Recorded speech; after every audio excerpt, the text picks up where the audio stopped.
Bonjour, Pascal Desilets, président directeur général de la fromagerie L'Ancêtre. On est à la ferme Amelon aujourd'hui le 15 mai. C'est une journée spéciale. Je suis avec Dominique Hamel, propriétaire d'entreprise. Il va nous expliquer qu'est-ce qu'il y a de particulier aujourd'hui.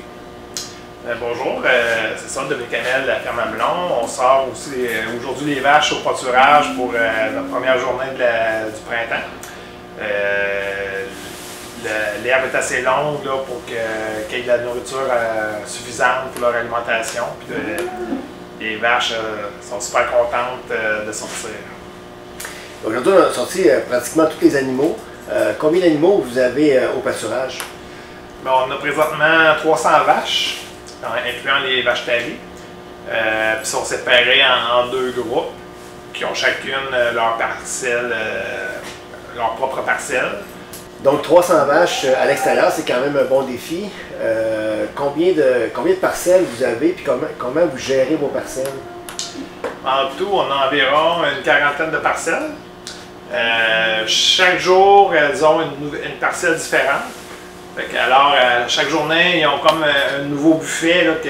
C'est pour ça qu'ils sont vraiment contents de sortir à chaque jour parce que c'est vraiment une nouvelle parcelle qui est à sa pleine, son plein potentiel là, pour que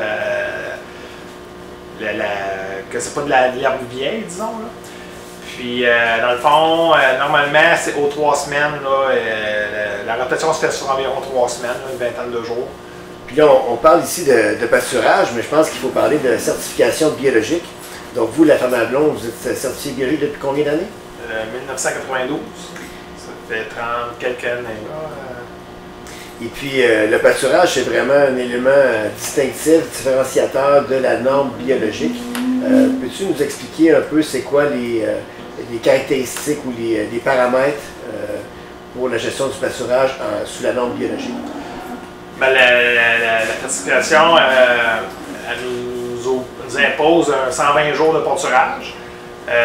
Comme nous, on les sort là, tout dépendamment quand le pâturage est prêt. Puis ça va aller jusqu'à temps que ça commence à geler, là, que l'herbe perd de la valeur à ce moment-là. Fait que normalement, c'est minimum 15 mai au 15 septembre. Puis si ça ne gèle pas avant le 15 octobre, ben, elles vont passer jusqu'au 15 octobre. Tant que ça ne gèle pas et que l'herbe change de couleur. Sinon, là, on perd des éléments nutritifs. Puis il n'y a plus d'avantage à manger du pâturage, mais ils peuvent continuer à aller dehors. Mais l'avantage de se nourrir du pâturage, on est perdant pour l'efficacité alimentaire. Puis on parle de pâturage, on parle bien sûr de manger des vaches qui mangent de l'herbe, qui mangent beaucoup d'herbe. Pouvez-vous nous parler justement de la ration de vos vaches?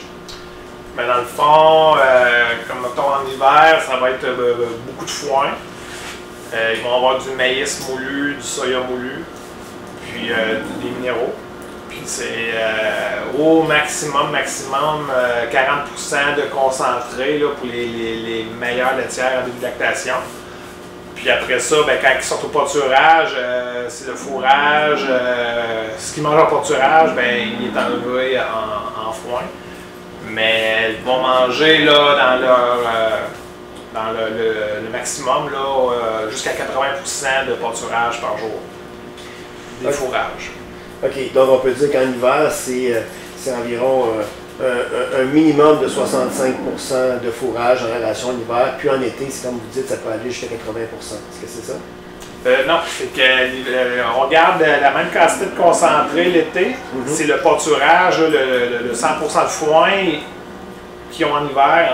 L'été, ils vont avoir jusqu'à 80% de ce foin-là qui est en pâturage. OK, donc c'est un minimum de 65% fourrage toute l'année. C'est ça, c'est ça.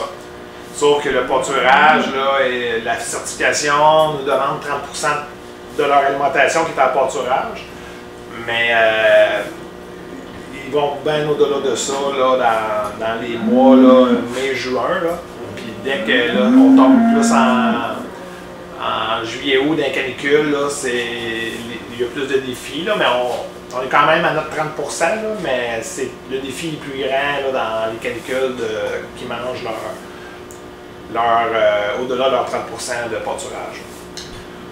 Donc là, on parle beaucoup de l'alimentation, mais je pense que le pâturage a d'autres bienfaits, surtout au niveau bien-être animal. Pouvez-vous un peu expliquer qu'est-ce qu'il y en est? Ben, c'est le fait qu'ils sont contents de sortir, premièrement. Là. Ils sont tellement ils sont excités de sortir à la lumière du jour. C'est le soleil, le vent, tout ça. Puis de manger de l'herbe fraîche, c'est vraiment c'est des saveurs qu'on ne peut pas retrouver dans du foin qui a été conservé. Là. Puis c'est l'exercice. C'est sûr que dans les étapes, ils ont beau être suffisamment grandes, confortables, c'est marcher dehors, ça reste que c'est. On a beau. On ne peut pas recréer l'habitat aussi confortable que l'extérieur. Puis je pense que tout ce qui est nutriments, là, ils vont être mieux absorbés par l'organisme. Pour les.